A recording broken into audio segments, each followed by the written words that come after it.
One day I'm gonna be everything I wanna be. I don't let it get the most of me. One day I'm gonna be free. I wanna be everything I'm gonna be. My future right in front of me.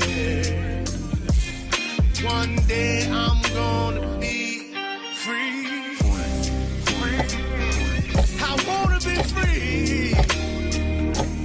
From the depths of darkness, a voice emerges. A host with a fire burning in his soul. With a heart, steel, and a spirit unbroken. He rides on to his ready to claim his throne. Amidst the chaos and the thunderous roar, insane wheels rise as a force to be reckoned with. Fueled by the power that only metal can bestow. He takes his stand, refusing to submit. Insane wheels hear his battle cry. Metal and mayhem will never die. Rituals report and paves his way. A legend in the making, day by day.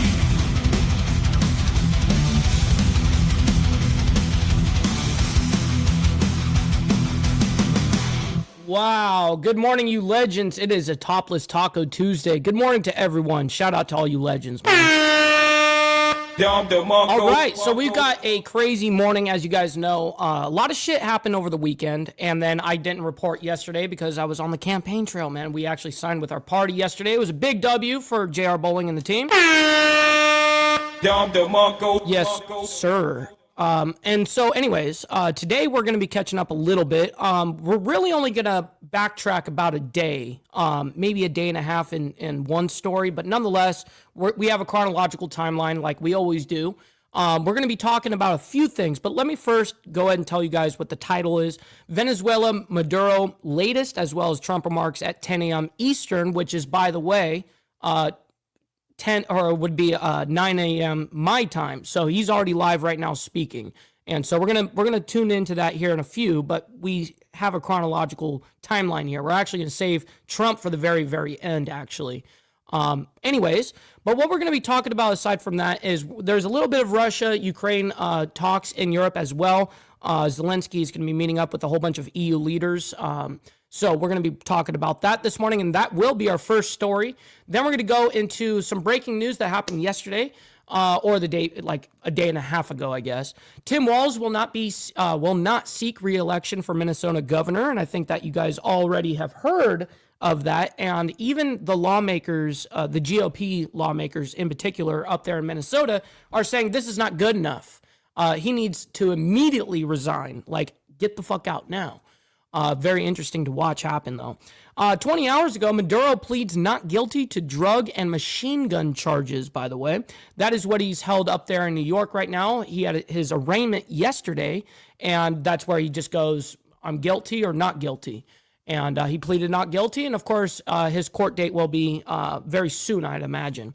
I don't know exactly when it's going to happen, but of course, we're going to be following it. Then we have Trump rips Tim Walz after re-election announcement. Quote, destroyed Minnesota. Yeah. Then we have U.S. recommends fewer shots in childhood vaccine schedule overhaul as well, which is, of course, going to be a hot topic right there. We have lawmaker reaction after, quote, gang of 8 briefed on Venezuela operation. Now, I'm not really sure what the gang of 8, quote unquote, is. We're going to find that out together, I'm assuming. And then we have Maduro courtroom sketches from the first appearance amid Venezuela capture. I always think those sketches are kind of interesting, and I actually put it on the thumbnail today of Maduro and his sketches in court. But I always find those sketches kind of amusing almost. So we're going to check out what that looked like. And then we have House GOP Representative Doug I don't know how to say this person's last name, to be honest. LaMalfa. Doug LaMalfa. Okay, there we go. Got it. Is dead at 65, unfortunately. And then we're going to be hearing Trump at the end here talking about whatever he is this morning. I really haven't tuned into what Trump is speaking about exactly this morning, but I do know it has something to do with GOP lawmakers of some sort. So we're going to find all that out together. But first, let's go ahead and thank all of you guys for coming in and make sure we do our call to actions. We've got, first of all, we got Monobomb, the Coffee Crew, Carney's Ride, you guys sending all your raids over. I'm very honored. Sick Bastard, thank you guys very much over there. All right, let's go ahead and do our call to actions. Make sure you guys hit that like button and double tap that screen if you're on the vertical side, and hit that subscribe button if you guys are new here. And it's free, man. But let's go ahead and get the money part over. Please consider becoming a member, starting only at $3.99 a month. We're making sure we're not breaking the bank out there, but check it out. This is what allows us to keep these lights on and be on these airwaves. So I very much appreciate you guys becoming members and staying members. Little side note, follow my Instagram right here at BallValveTV, where I post everything behind the scenes of not only my life, but as well as the show, Millennial Food Time, breaking news, the campaign trail. It's a great way to get a hold of me one-on-one, by the way, as well. We have a Discord server for all of you fucking legends. Make sure you guys go down into the video description down below of any live video, and that's where we have our invite for the Discord server. And last but not least, all super chats, super stickers, and gifted membership signups are, of course, all going to be presented live and shouted out onto the show. But if you guys would like to skip that YouTube 30% brutal cut that they take from your hard-earned cash, well, then we have these platforms right here that you guys can donate to. And, of course, I'll read them out loud just like a super chat. And you will have your voice heard, and I can have 100% of the proceeds. You know what I mean? Sounds like a W to me. All right, good morning, you legends. Thank you all for being here. We got brother Steve Easy as well as Shadow. Good morning to you. Great to see you in the chat, bro. It's been a minute. Let's see. We got Sick Bastard. We got AU. We got Frank in the building. We got Rebecca up there in Canada. Good morning to you. Great to see you. We got Dwayne as well. Absolutely great to see you guys. We got brother Gary. We got brother So Loud in the building. And yes, good to see all the legends here this AM. That's facts. We got Wolfheim coming in with the 27 Swedish crowns, by the way, saying jazz tobacco. You already know. Usually, we wait until we get into the first story for me to go ahead and light up. But because, you know, we got a donation, of course. We got 27 Swedish crowns in the building. Shout out to Wolfheim. I appreciate you. We got Tiffany Lance as well. Good morning to you. Great to see you in the chat. Hopefully you and Lee are doing great. Free Diddy, make baby oil great again. Yes, we have lots of oil problems, don't we? Let's see. We got Amarillo. What's up? I see you in the chat. We got Steve Posey as well. Good morning to you. We got Todd J as well. And brother So Loud just got to shout love and respect to the Boondocks of North Carolina. Absolutely. Good morning to you. We got brother Glare as well. Appreciate you hanging out with us this morning. We got Steve Easy coming in. This is 2 years, by the way. Member for 24 months, which is 2 years. We in the game. We in this for the long game. And with the IWF, yes, sir. I very much appreciate you, kind sir. That goes a long fucking way, and I think you are the #1 leader. You and two others. You, Papa Penguin, and Road Rage, I believe. You guys are the top 3 that have the most amount of time. We got Brother Straight Jacket in the building, top of the morning, my man. We got Prez as well. Good morning. Great to see you guys.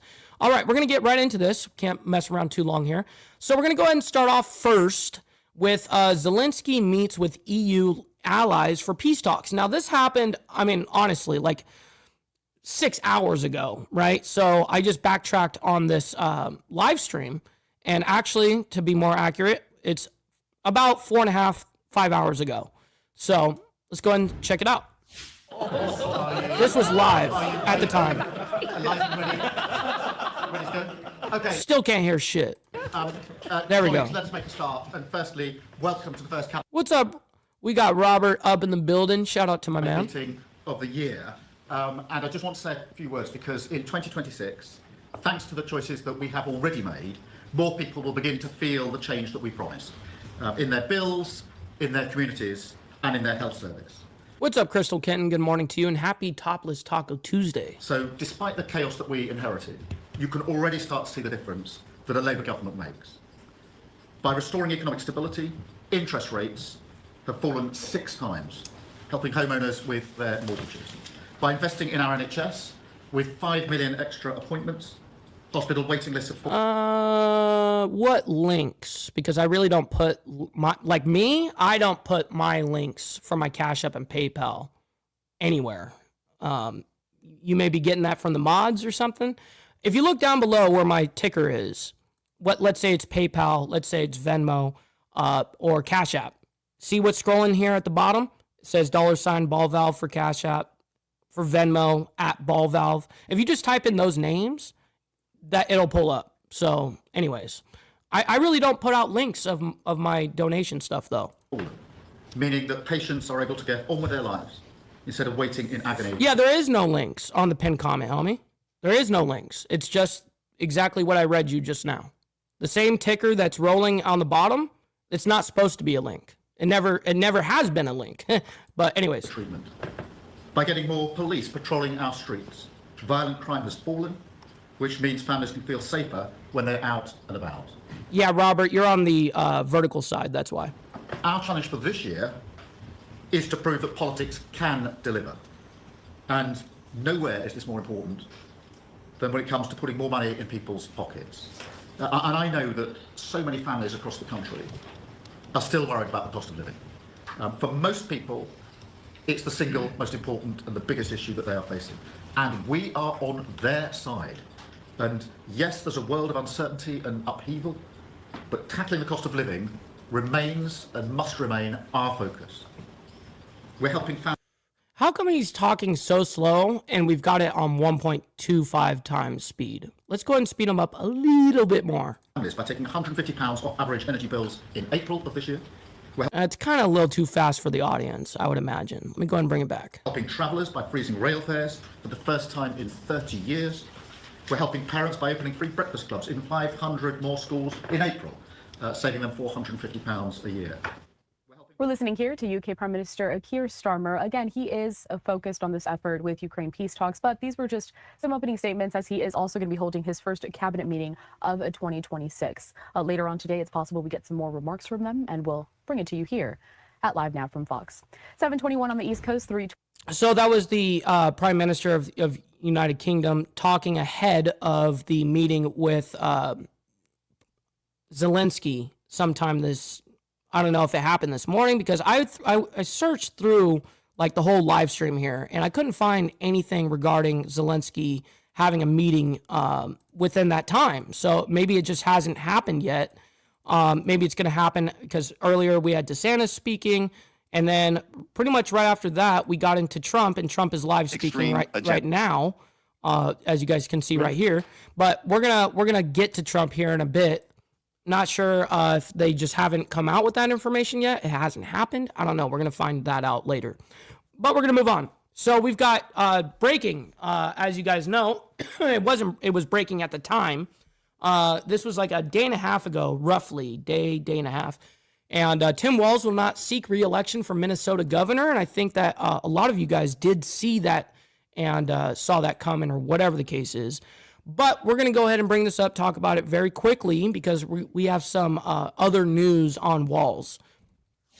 We have some breaking news to report on this Monday as Minnesota Governor Tim Walz has announced that he will not be seeking re-election. Taking a look here at a post from Fox News in which it details that Governor Walz under fire over state's fraud. What's up, Papa D? My man, good morning. Says right here, breaking: Minnesota Governor Tim Walz under fire over state's fraud scandal, drops 2026 re-election bid. Now, you guys will see that there are lawmakers, GOP lawmakers in particular, in the state of Minnesota that are calling for his resignation currently, saying that this is a great first step, but the American people and Minnesotans in particular deserve for his immediate resignation. And I was like, oh, shit. Scandal drops 2026 re-election bid. I do want to bring up some of this footage. Motobomb, dude, you're good, homie. You don't worry about that. You're allowed to interrupt. All you guys are allowed to interrupt. And but I appreciate the $5, bro. That goes a long way. Making it rain. I know that you only care, homie. I know that you're looking out for me. I appreciate you. Thank you again for the raid this morning from the coffee crew. The governor, as I read the latest information What's up, courtesy Dylan? of the Associated Press, but also our partners at Fox 9. It says this: Governor Tim Walz, Democrats' 2024 candidate for vice president, is ending his bid for. Real quick, before she gets to say it, real quick, we got brother Lee Lance coming in, $2 on the Cash App, my man, saying, "Dues, boy." I very much appreciate the dues on the Cash App, bro. For a third term Thank as you for that. governor amid President Trump's relentless focus on a fraud investigation into child care programs in the state. Less than 4 months after announcing his re-election campaign, Walz said on Monday that he could no longer devote the energy necessary to win another term, even as he expressed confidence that he could win. He did issue a statement on Monday. It is quite lengthy, but I do want to read a part of it for you here as I bring it up on your screen. What's up, Mao High, my man? Good morning. It's been a minute. I see you been dropping in a little bit more often lately. I'm sure that it's been busy for you over the holidays, but great to see you, bro.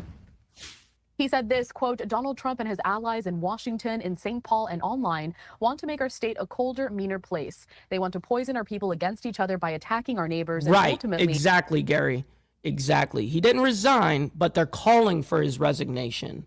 But he will not be seeking re-election, correct, but he's currently sitting, right. They want to take away much of what makes Minnesota the best place in America to raise a family. They've already begun by taking our tax dollars that were meant to help families afford childcare, and they have no intention of stopping there.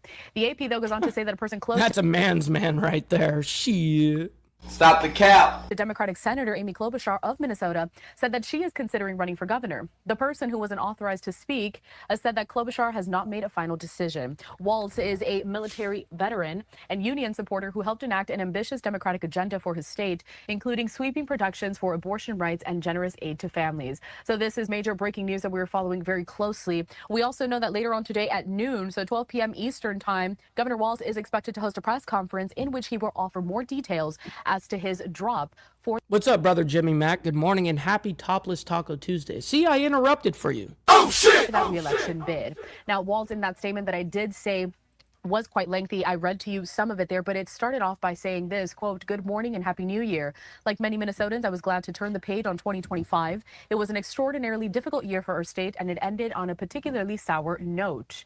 He ended it by saying that all across the state, Minnesotans are hard at work, and also talking about really some of the political concerns that he has had, which has really kind of been one of the reasons why he decided to not seek that re-election. But again, he ended by saying, quote, I am doubly proud of the incredible team we've put together to make that vision a reality. Thank you. Okay, that's good enough. We get the point of what's happening here. He's not going to be seeking re-election. Sounds good.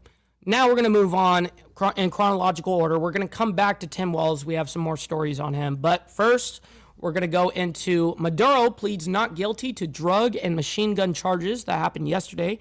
As you guys may or may not know, Maduro is in New York. I'm sure that you guys know that aspect. He did his arraignment hearing yesterday, and that's where you plead either guilty or not guilty. And of course, he pled not guilty, and we all knew that that was going to happen. But it is newsworthy, so let's go ahead and bring it up. And because we are following what's happening not only in Venezuela, but as well as Maduro, so let's go ahead and figure this out together. We need to talk about the surreal moment of Maduro and his wife in a U.S. federal courtroom today, pleading not guilty. We want to bring in our next guest to help break all of that down right now. You know, I'm a great friend of Live Now from Fox, Nima Rahmani, former federal prosecutor. Great to have. Yeah, this guy, though, I mean, he may be cool and all, but I got a question. Why are you gay? Just asking. You on here, and what a moment this was earlier this afternoon in New York. Mike, what a surreal moment. I mean, really what will go down is probably the biggest drug trial in American history. I'm a little bit older. I remember Manuel Noriega. Obviously, folks have been talking about El Chapo, but this is something else. You know, the city. Yeah, El Chapo actually, come on, man. I mean, we have many kingpins of drugs that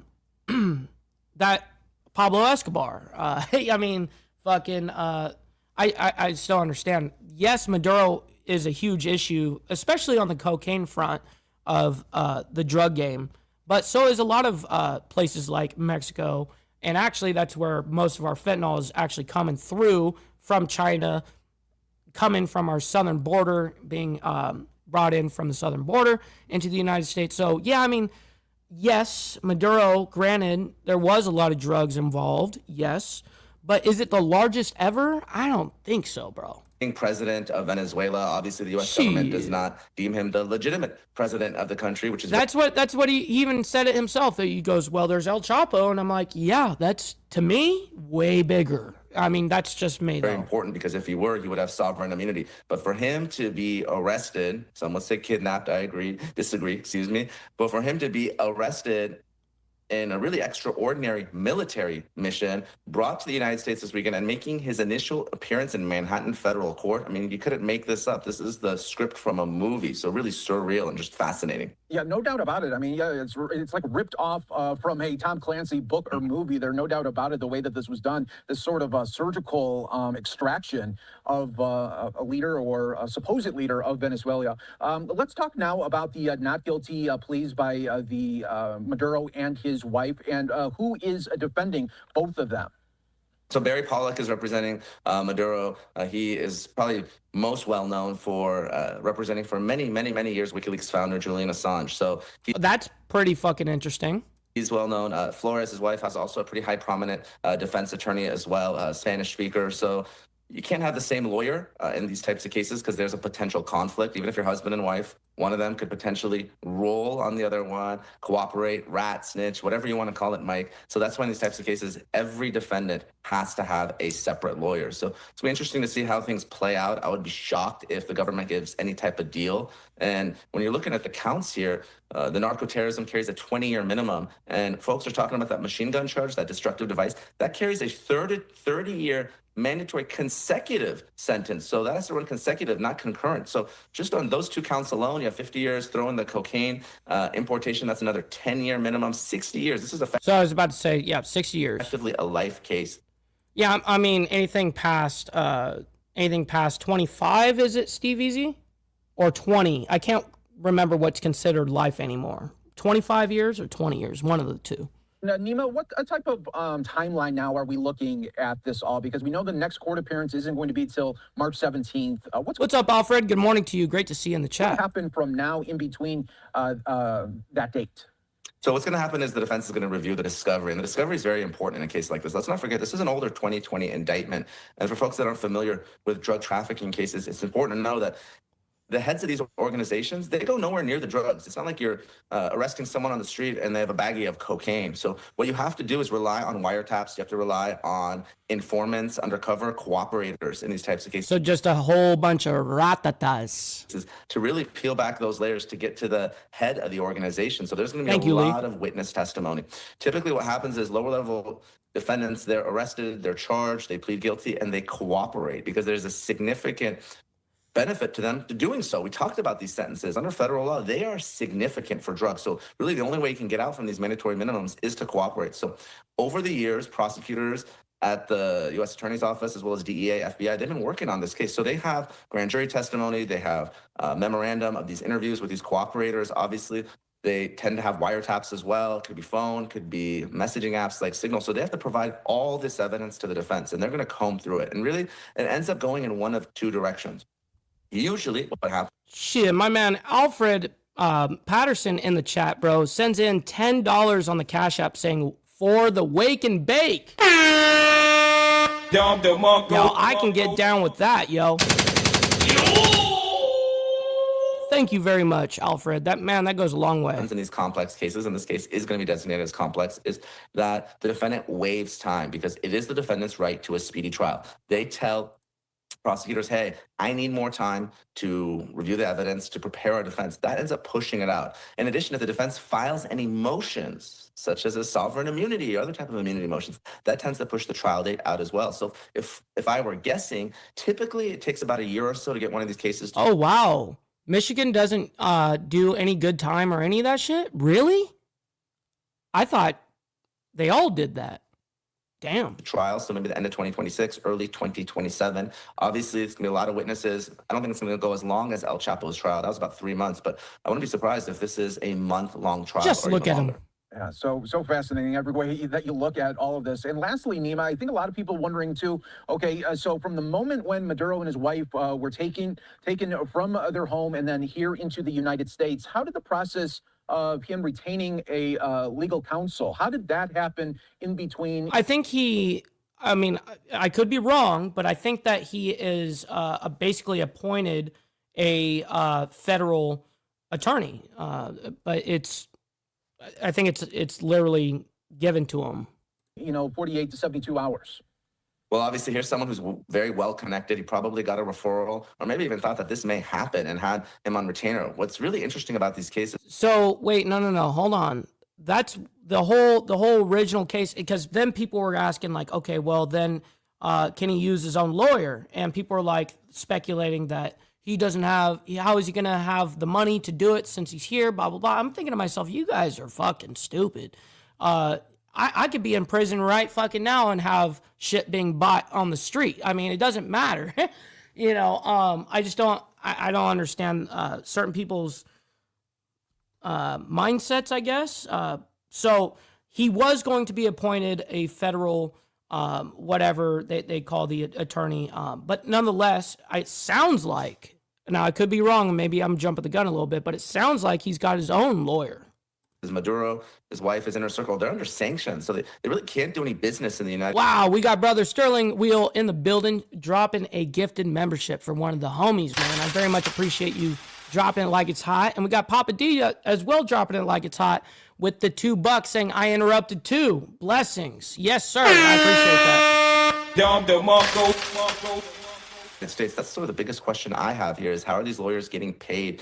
Are they getting paid by Maduro? Because obviously, if you are subject to sanctions, you can't do any business in the United States. That includes retaining a lawyer. And of course, you can't use the proceeds of a legal activity to pay a lawyer either. So I don't know if the Treasury Department is going to step in or the Department of Justice to start asking some questions, but those are questions that it kind of sounds like homeboy don't even know himself. It kind of sounds like he don't even fucking know. So he's probably speculating in a little bit because I didn't hear the name of the attorney. That's what I was expecting, to hear the name of the attorney, but I didn't hear a name. Anyways, we're going to move on. Trump rips Tim Walz after re-election announcement, quote, destroyed Minnesota. Let's go ahead and bring this up. And listen, this is what I would say to Tim Walz at this point. This is coming from me to you, Mr. Walz. Embrace your fuck up. Don't beat yourself up over past mistakes. You are going to fuck up again in the future, quite possibly in a most spectacular fashion. Why worry about yesterday's fuck ups when you have tomorrow's fuck ups to look forward to? You are a fuck up, and fucking up is part of your growth process. Embrace the process. Shit. All right, let's go ahead and move on into this story. Let me go and bring it up. Here we go. I do want to now bring you some of the news coming out of Minnesota. A big statement coming out today, followed by a news conference by Governor Tim Walz announcing that he is not going to be running for re-election. That statement being put out earlier this morning as Minnesota Governor Tim Walz will not seek re-election for a third term as governor. He announced on Monday via a statement at a news conference. Walz's announcement comes as he faces growing national criticism from President Donald Trump, among others, for his handling of fraud in Minnesota. Just a little bit ago, President Trump did put out a statement via his Truth Social saying Minnesota's corrupt governor will possibly leave office before his term is up, but in any event will not be running again because he was caught red-handed along with Representative Omar and others of his Somali friends, stealing tens of Shit, this is going to be brutal. billions of taxpayer dollars. I feel certain the facts will come out and they will reveal a serious, unscrupulous, and rich group of slimeballs.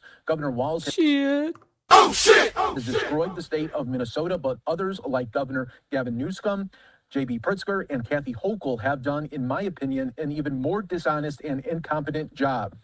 No one is above the law there. What's up, Mountain Woman? Good morning and happy Topless Taco Tuesday to you as well. Good morning. Put out there just a little bit ago. And what we want to do is play out What's up, Bill Castle, my man, as well. Good morning. Walz, just a little bit ago. Let's bring that to you right here on Live Now from Fox. He does not take any reporter questions.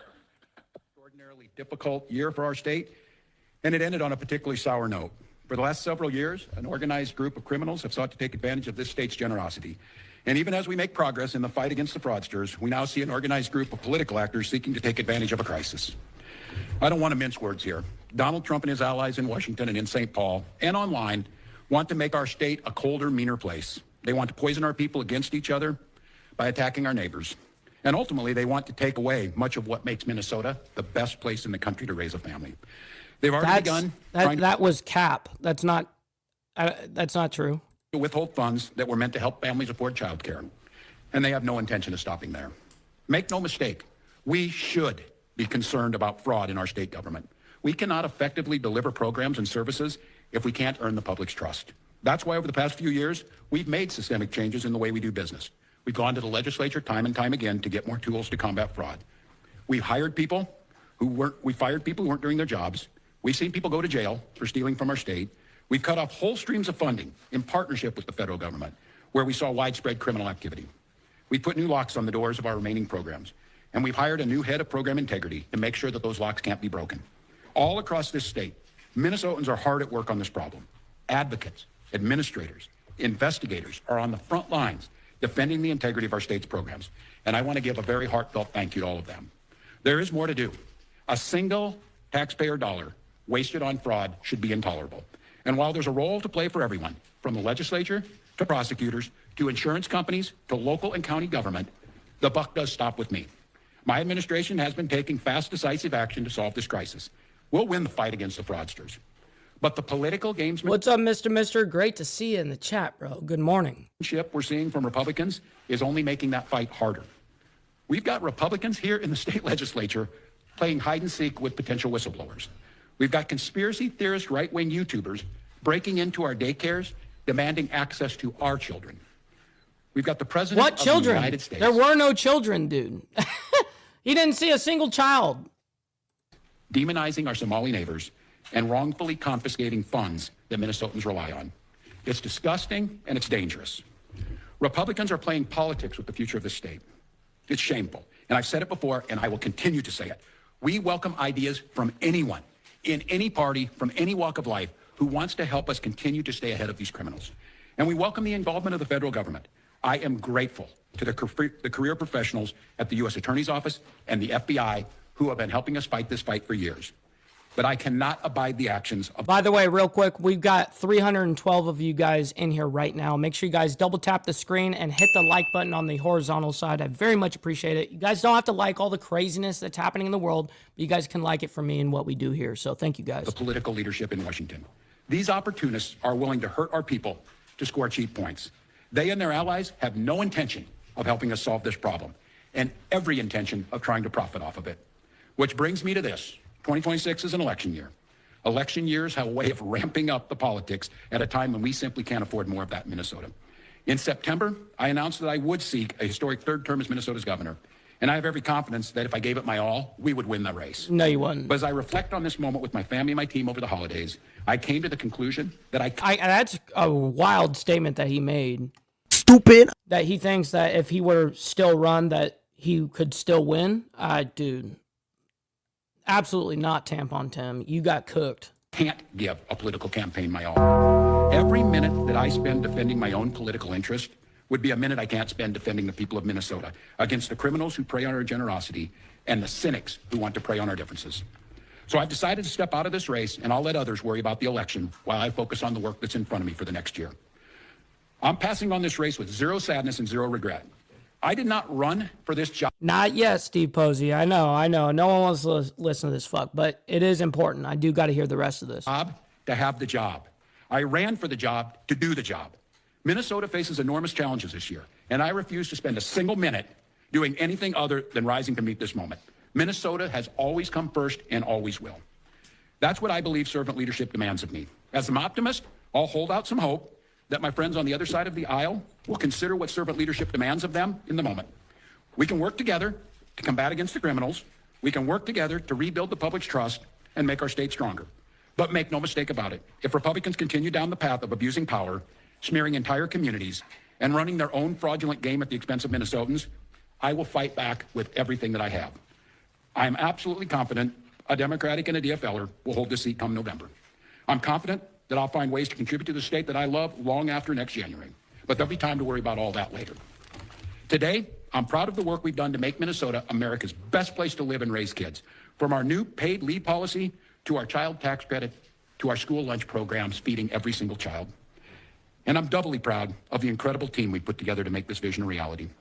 I want to take a moment to thank every member of my staff, to every single state employee who has been part of Congratulations, by the way, Bill. this That's fight. awesome. Now more than ever, I need you on the job. I need you to help work together to tackle the important work in front of us. And most of all, I want Minnesotans to know how grateful I am for the opportunity to serve this state, for the privilege that I have been given to serve in this office. I'm on the job. I'm focused on making sure that we stay America's best place to live and raise kids. No one will take that away from us. I'm proud of the way we treat our neighbors. I'm proud of the way that we welcome people to this state. I'm proud of the way that we innovate. And I'm proud of the way that we are optimists for the future. Oh my goodness, please just get it over. A few moments later. Perfect fucking place for me to play that song on this pause. Look at that face. No one's taking this away from us. Not the fraudsters. Certainly not this president. Not on my watch. Tomorrow, I'll be back with you. I'll give you an update on America's best paid family medical leave program that is now a week into it. And at that time, I'll take all your questions. Thank you. All right. And he's not taking any questions. That's why he's ditching right there. He made his announcement and he dipped. He was like, I am not answering questions today. All right, we're moving on. We have something interesting here. U.S. recommends fewer shots in childhood vaccine schedule overhaul. I'm not really sure what the entire story is here. We're going to figure this out together. The Trump administration making another announcement today regarding childhood vaccine schedules. They have scaled back the number of vaccines that the CDC is recommending. What's up, Dirty, by the way? Good morning to you. Great to see you. For children, now only recommending 11 vaccines. And this is, of course, a big step back from the previous recommendation none of your business. schedule. And we have some tweets coming in response to this. This is from President Trump saying, today, the Trump administration is proud to announce the United States of America's updated childhood vaccine schedule. The schedule is rooted in the gold standard of science and widely agreed upon by scientists and experts all over the world. Effective today, America will no longer require 72 jabs for our beautiful, healthy children. We are moving to a far more reasonable schedule where all children will only be recommended to receive vaccinations for 11 of the most serious and dangerous diseases. Parents can still choose to give their children all of the vaccines if they wish, and they will still be covered by insurance. However, this updated schedule finally aligns the United States with other developed nations around the world. So if there's 72 mandatory required jabs, quote unquote, right, for your kids' progress and health or whatever, you need a total of 72, which I didn't know. But I wonder how much they're planning on dropping it down to. Like, let's say they say, oh, we're only going to have 48 now. Well, what are the ones that are going to be dropped, you know? So I think they're just announcing that they're going to do this. I don't know if they know exactly which ones they're going to pull out.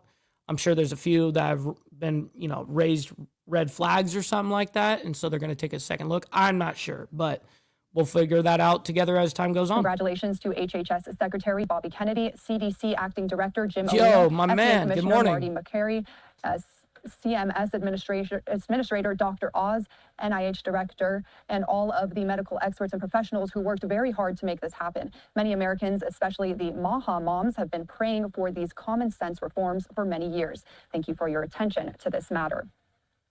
We have some more reaction here from Press Secretary Caroline Leavitt saying under President Trump's bold leadership, the CDC is finally adopting common sense updates to America childhood immunization schedule based solely on the gold standard of science. This historic action empowers parents and physicians to make the best individualized decisions to protect children while also restoring much needed confidence in our public health system.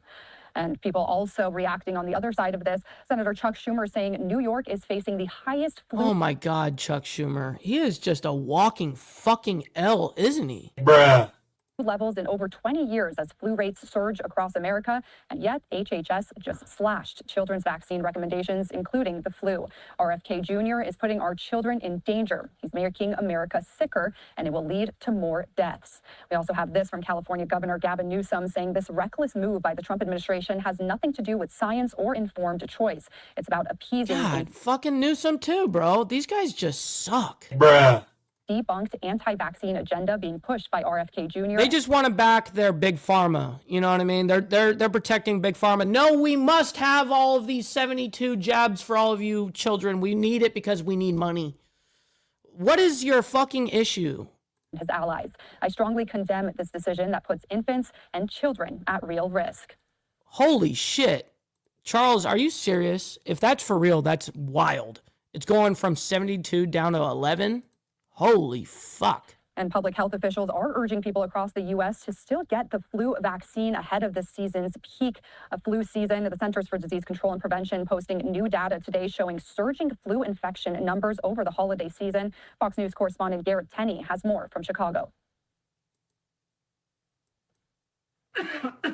Influenza infections across the nation spiked over the these I can't stand this political bullshit, man. It's just so wild.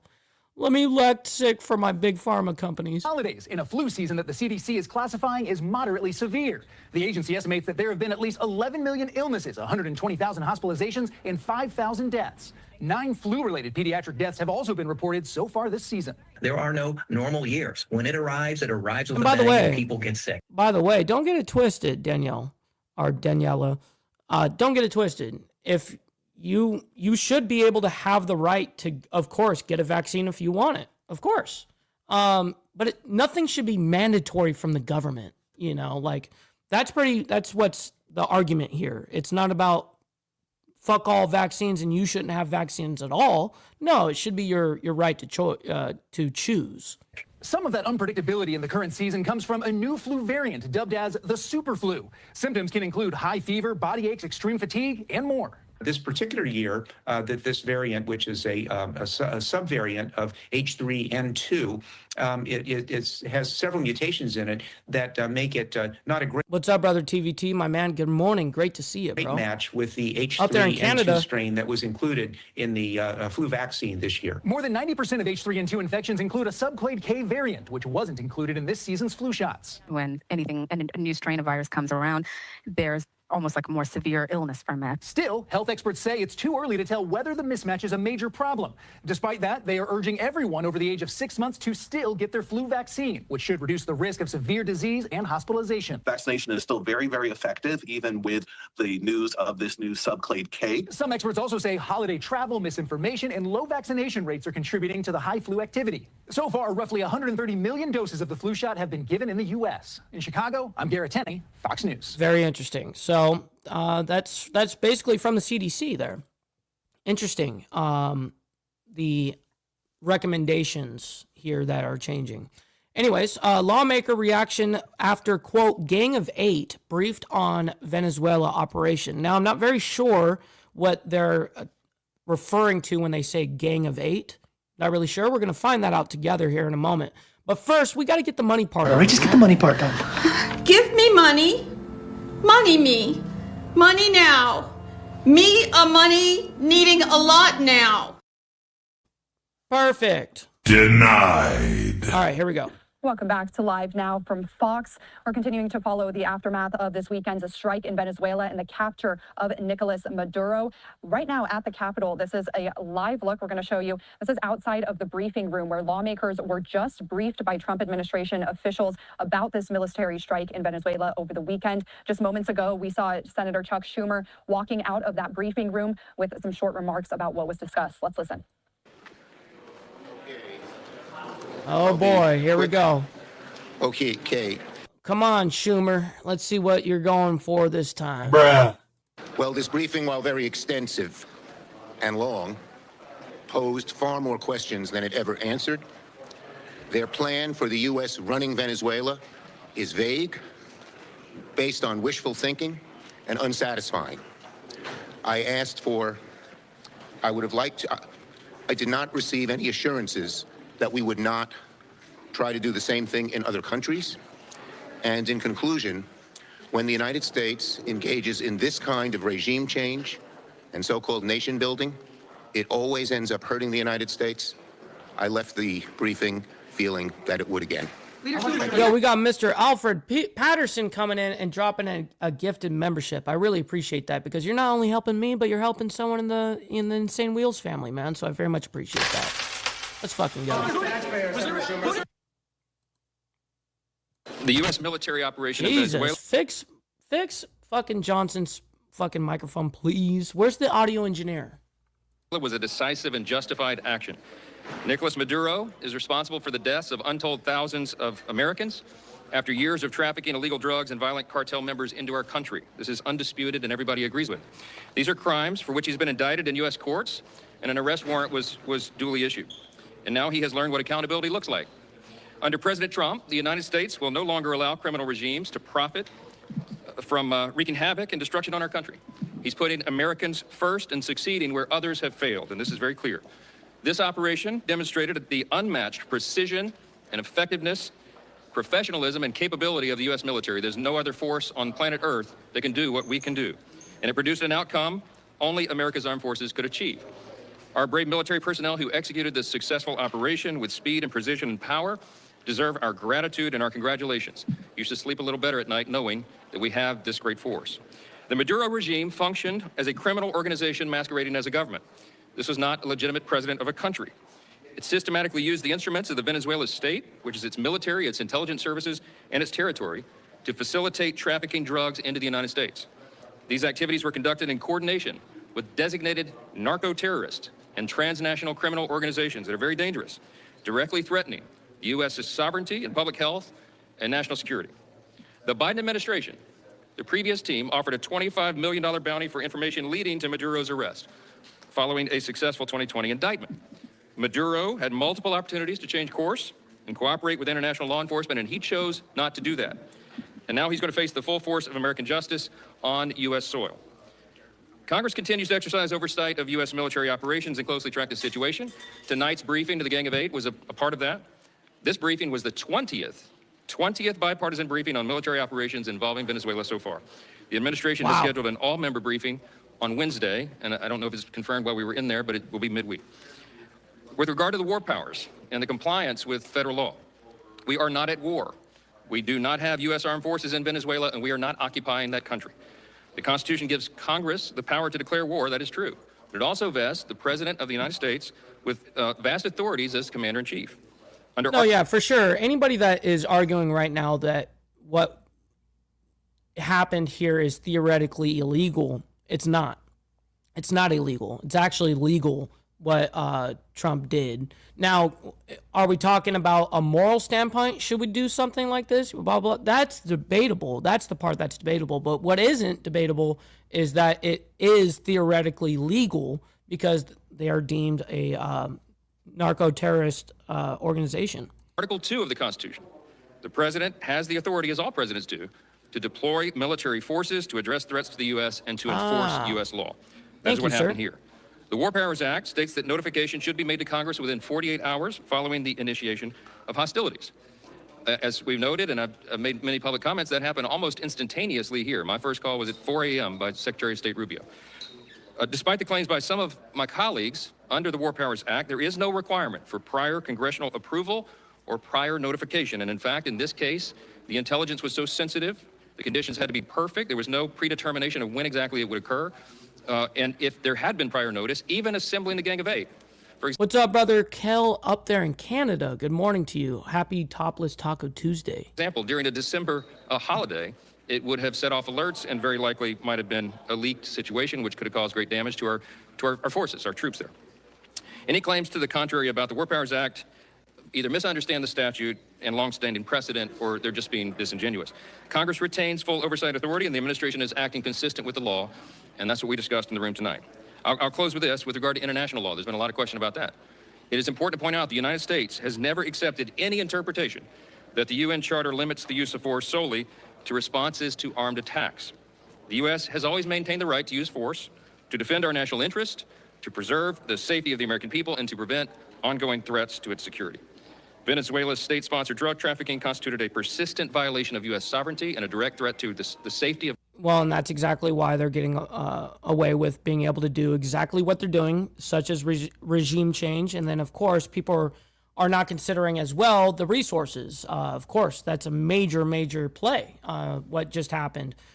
Regards to oil in Venezuela, and also, believe it or not, silver reserves or silver mines or whatever. So there's a lot going on here on a resource level as well. But there's a reason why they were able to do this. Everything had to fall into place correctly. You know, deeming Venezuela and Maduro's regime a terrorist organization. Now you can basically do whatever the fuck you want, and whether that's right or wrong, that's not what we're talking about here.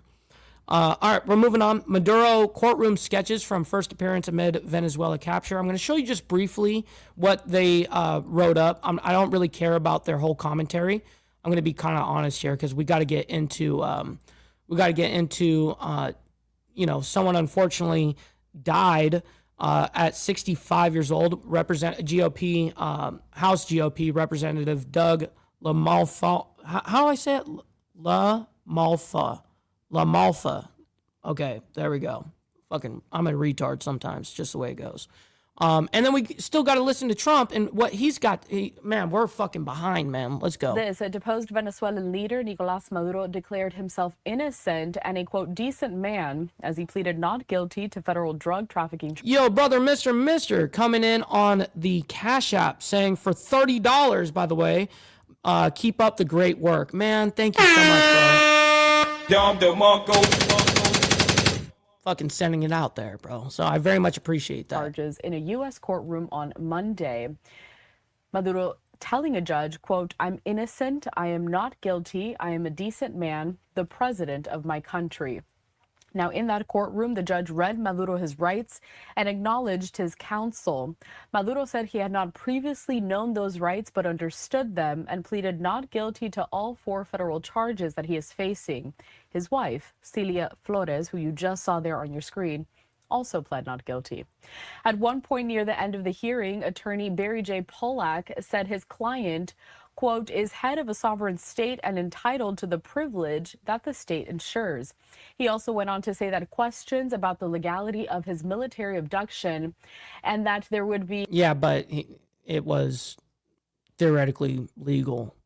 Maybe not in your country, but it is in ours. So that's really what is all that matters. You're on our soil right now.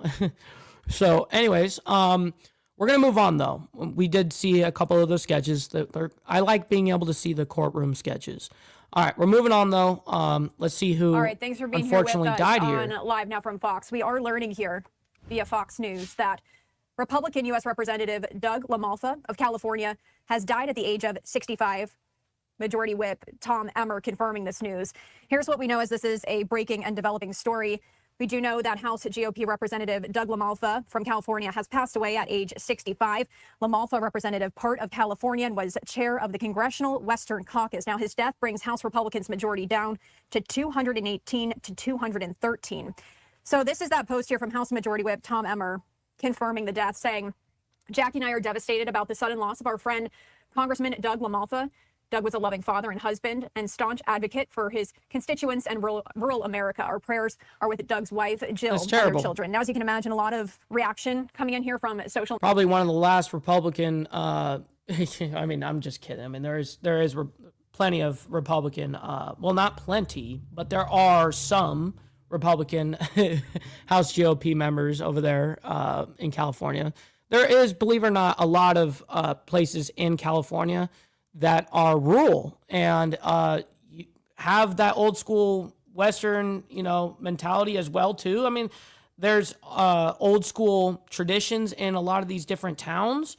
It's, believe it or not, it's not just Los Angeles, San Diego, San Francisco, all that bullshit, Sacramento. It's not all that. There's little subsidies all over California, and it's a fucking huge state. Anyways. Media. This is from House Republicans saying, mourning the loss of Congressman Doug LaMalfa, a lifelong resident in Northern California and a fourth-generation rice farmer. Congressman LaMalfa spent more than 2 decades in public service. He proudly represented 2 fucking decades, bro. California's first congressional district from 2013 to 2026, serving as chairman of the Congressional Western Caucus. Please join us in praying for Congressman LaMalfa's wife, kids, and staff. I am going to see if our producers have any additional social media reaction coming in here. All right. So yes, I did see that, Glare. I did see that. Like a window got busted or something like that. From Representative Carlos Jimenez saying, I express our deepest condolences to the family of our friend, Congressman Doug LaMalfa, a true patriot, tireless legislator, proud Northern Californian, and champion of so many just causes. May his memory be a blessing. We'll miss him dearly in Congress. Once again, a developing story here. This just coming into our newsroom here, and this is from Chairwoman Lisa McClain, saying she's heartbroken to learn about the sudden passing of my friend and colleague, Congressman Doug LaMalfa. Doug was a hardworking member of the House, who fought tirelessly for the people of Northern California. My prayers are with his wife, Jill. Yeah, no, this is terrible. Terrible fucking news, man. Absolutely. All right, we're going to go ahead and go into our very last thing here. Trump go ahead and speaks today, I guess, with GOP lawmakers of some sort. Not really sure exactly what, but we're bringing it up, and we're going to go ahead and tune in right now. Head over there live and listen in to the president. I don't care about no song, bruh. Here we go. To business. I love that song, but I want to thank you all. You're special, special people. And I want to just say that, I announced I was coming over here, and I said, I love those Republicans, and I meant it. I said, except for maybe a couple I don't love. But the people in this room, I don't know if those couple are here. I don't know. I don't care if they're here or not. But we love you, and you've done an amazing job. You love the country. You're doing What's up, Gunpowder Nitro? Good morning to you, and happy Topless Taco Tuesday, my man. what's right for the country. And I want to wish everybody a Happy New Year, the most successful House Republican majority in decades. And we did it with not a big majority, right? That was not a big majority, but it's a unified majority, and it's people that know what it takes to make America great again. So together we had 12 months of unprecedented success in 2025, and now we're going to make history and break records with the epic midterm victory that we're going to pull off. It just doesn't seem to happen for people that win the presidency. It's an amazing phenomenon. You win the presidency, and we sure as hell are having a successful presidency. I will say that. Shit. Oh, shit. Let me see if did I speed him up? No, I haven't. Let me go and bring him up. If it's a successful presidency, and it's been nothing like what we're doing. We had a very good day 2 days ago, too. But even if it's successful, they don't win. I don't know what it is. There's something psychological, like you vote against. You can win by a lot. We won every swing state. We won the popular vote by millions. We won everything. But they say that when you win the presidency, you lose the midterm. So you're all brilliant people. Most of you are in this business longer than me. That makes me smarter than you. Because look where I am, right? Oh, shit. No, it doesn't. Oh, that's hilarious, bro. Dude, Trump is out of control. He's wilding. But I wish you could explain to me what the hell's going on with the mind of the public, because we have the right policy. They don't. They have horrible policy. They do stick together. They're violent. They're vicious. They're vicious people. And they stick together like glue. They don't have a couple of the people that we have. A couple of people, not too many, really very few. And that's why I want to just say that before we go any further, I want to express our tremendous sorrow at the loss of a great member, great member, Congressman Doug LaMalfa, who passed away yesterday, as you probably have heard. And he was the leader of the Western Caucus, a fierce champion on California water issues. He was great on water. He wanted to release the water and scream out. And a true defender of American children. He was a defender of everybody. And our hearts go out to his wife, Jill, and his entire family. He voted with me 100% of the time. And by the way, he wasn't a 3 o'clock in the morning person. Do you know what I mean by that? Where the speaker goes, sir, could you call up? Could you call? I said, what time is it, speaker? Sir, it's 3 in the morning. Could you make a couple of calls? How many? 9. So I'd start calling 3 in the morning. I said, I shouldn't use any names. I'm just going to create problems. But hi, Jim, and I'm not talking about Jim Jordan. They never had to call 3 in the morning for him. But I said, hi, Jim, how you doing? I just called to say hello. 3 okay, sir. Sir, you haven't spoken to me in 3 years, and it's now 3 in the morning, so I know what you want. You want my vote? And usually almost always they give it, but they wanted to be called. And with Doug, I never had to call. He was with us right from the beginning. I love those guys. I must say I probably love them the best, the guys that I don't have to call. They know we're doing the right thing. I have a couple that are going to be with us all the way, but they just want the call. They want love. They need love. They're more insecure than most of you. It's true. No, most of you are secure people. You're all laughing. No, most of you are secure people. I had a couple say, look, I could have Trump call me all the time. I just have to break his ass a little bit. And he'll be calling. But I appreciate those. We actually had a little party. We opened up a beautiful section. Oh, my goodness, Trump. I don't give a shit about none of that. Please, let's just get into it a little bit. I wish Mike were tougher. He's tough. He's tough as anybody in the room, actually. But can't be tough when you have a majority of 3. And now, sadly, a little bit less than that. A little bit less than that, maybe. But you can't be Trump. You can't. I want you. You make. I agree, Charles, by the way. 10 enemies, 20 enemies, that's the end of that, right? Everybody loves him. I would say there's one person he's given up on. I mean, I think he just gave up on this guy. He's so bad. He never votes for us. But no matter how good, he won't vote for us. There's a sickness there. There's something wrong. You can have the greatest bill, the greatest for the country. Forget about for Republicans. Great, great, great for the country. I'm a no vote. We don't even bother calling him at 3 in the morning, do we? Huh? But I want to thank another guy who's as tough as they come, because he went through something that none of us have gone through. I went through a little shot, but I get that throbbing feeling every once in a while. But what he went through was incredible. And then Steve Scalise, he got hit hard. Where's Steve? Steve. He's a tough cookie. He was dead. I went to the hospital. His wife was crying so much. She was a mess. Oh, yeah, she loves you. That's the only thing I Yeah, no, we all know that, Steve Easy. That's a fact. learned about Steve, that he has a wife who loves him. Because I've gone to hospitals where guys are in bad shape and the wife couldn't care less. She's waiting. She's looking for the next guy. Who's the next guy down the pike? Who the hell is the next guy? He's died. I said, that's so bad. Oh, yeah. I had one where the dog died and the husband died at the same time. I said, it's so sad. Yes, I love this dog so much. She couldn't give it, and the guy left her a fortune. Can you imagine? I shouldn't have left her anything, but she was much more concerned. It's true. Oh, the dog was devastated. The husband. See, I couldn't be this level of a politician. I actually don't enjoy. I'm sure that you guys actually see. I don't enjoy talking a lot. But when I say something, it fucking means something, kind of thing. I don't necessarily need to tell stories, and I don't need to do that. But Trump does. So, anyways, I'm gonna fast forward a little bit here and see if we can get actually somewhere here. Electricity for almost the entire country was, boom, turned off. That's when they knew there was a problem. There was no electricity. Caracas said, there's no electricity. It's not the only people with lights were the people that had candles. It was just off. So we sort of got them a little by surprise. But it was brilliant tactically. It was an incredible thing. But I'm not sure, TVT. I haven't heard from her this morning. Where Schumer, he's such a bad guy. I mean, I've known the guy for a long time, and he's such a bad guy. At some point they should say, you did a great job. Thank you. Congratulations. Wouldn't it be good? I would say that if they did a good job. Their philosophies are so different, but if they did a good job, I'd be happy for the country. They've been after this guy for years and years and years. And, he's a violent guy. He gets up there and he tries to imitate my dance a little bit. But he's a violent guy, and he's killed millions of people. He's tortured. They have a torture chamber in the middle of Caracas that they're closing up. But he's tortured people, and now what they do, the radical left, they actually have people, and it's hard to get them. They're all paid people. Most of these people are paid. They're paid when they have brand new, beautiful printed signs by like the highest quality printer, and you have a woman, free Maduro, and the sign is before we even did the attack. Free Maduro. Why do you want him freed? I don't know, but he should be free. Oh, she reads the sign. What does that say? It says free. Well, that's what I believe. And you see the sign. It's like, Lisa, we should all have quality signage like that.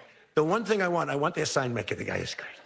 He does beautiful signage. The old days was better when they used to write out their own sign, wasn't it? They'd make a sign in the basement. They'd have an old broken board holding up a sign, and it's made with a magic marker, sloppy as hell, and it meant something. But today, when you have that yellow and black, they should use different colors a little bit. But the yellow is a beautiful shade of yellow. Can we get to something, please? Oh, my God. A few moments later. You're killing me, fucking Trump. You're killing me today. To get them, including allies. When allies want to buy them, they have to wait 4 years for a plane, 5 years for a helicopter. We're not letting that happen anymore. We're telling our defense contractors, you're going to start building faster. Guy makes... I have a big problem with it. I'm the king. I have sold more Boeings than any human being on earth. They gave me an award, Salesman of the Year. Oh, shit. Salesman of the Year. I said, what about Salesman in the history of Boeing? I've sold more Boeing planes than any man in history by far. Oh, shit. Over 1,000 planes. I said, that's the good news. But why should they wait 3-4 years to get a plane? Fucking funny sometimes. Get them immediately. The F-35s, it takes too long to get them. The Apache helicopter. I mean, I had India coming to me, sir. I've been waiting 5 years. We're changing it. India ordered 68 Apaches, and Prime Minister Modi came to see me. Sir, may I see you, please? Yes, I have a very good relationship with him. He's not that happy with me because, they're paying a lot of tariffs now because they're not doing the oil, but they are. They've now reduced it very substantially, as you know, from Russia. We're getting rich because of tariffs. That's true. That's true, TBT. By the way, I hope everyone understands that. They hate to report. We're going to have over $650 billion poured into our country or coming in shortly because of tariffs. You know, they're finding all of these pockets of money a couple of weeks ago. Sir, we're off by $39 billion. Oh, is that good or bad? Meaning, do we have it or are we short of it? Sir, it's $39 billion that we can't account for. That means we have an extra 39. Yes, sir. I said, well, what are you saying? We just don't know where it came from. I said, check the tariff shelf. You don't know where it came from. Sir, that tariff doesn't start until September. I said, no. I remember this whole ordeal. I thought he was talking about just now, like current times. No, he's telling a story about, I remember when we actually reported that. It started about a month and a half ago. Check it. Comes back 25 minutes later. Sir, you were right. It came from tariffs. This never happened to us before, where we find plus 39 billion, not million, plus 39 billion. They were missing. We've taken in $650 billion. Or Papa D coming in with the $5, by the way, saying the whole story thing with President Trump is to help American people feel like he's a regular person with a life, feelings, and emotions, etc. Yes, sir, I do agree with that. Being more relatable, personable, stuff like that. Of course, that is it works. So very much appreciate the $5. Made the shit rain in the building, my man. Shortcoming, and that's because I'm being nice. If I want to be, and we have national security because of tariffs. And frankly, we have a big Supreme Court case. I hope they do what's good for our country. I hope they do the right thing. The president has to be able to wheel and deal with tariffs. And now, if you have the right president, it's good. You have the wrong president, if you have the wrong president, nothing's good. Tariffs are the least of your problems. We found that out for 4 years. We had the worst president, did the worst job. They had the worst policy. We have to even run against these people. Now, I won't say cancel the election. They should cancel the election because the fake news will say, he wants the elections canceled. He's a dictator. They always call me a dictator.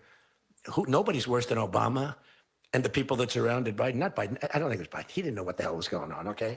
The election was rigged. He had no idea what happened. He still doesn't. The auto pen. And by the way, you ought to make a big deal out of the auto pen. The auto pen was your president. Because most of the things were signed by AutoPen. And you're not allowed to do that. I signed very little. Now I just sign everything because it's just so crazy. But, like I had the other day, we elevated a general to 4 stars. I think you should sign that. That's a big deal. A general did a great job, was elevated to 4 stars. And I had the general, and I signed it in front of him, held it up. You got to sign that. You can't give it to an AutoPen. And you can always tell an AutoPen. One thing, it has 2 little tiny dots. You know that? 2 little dots. You know what that's from? 2 pins. They go bing, bing.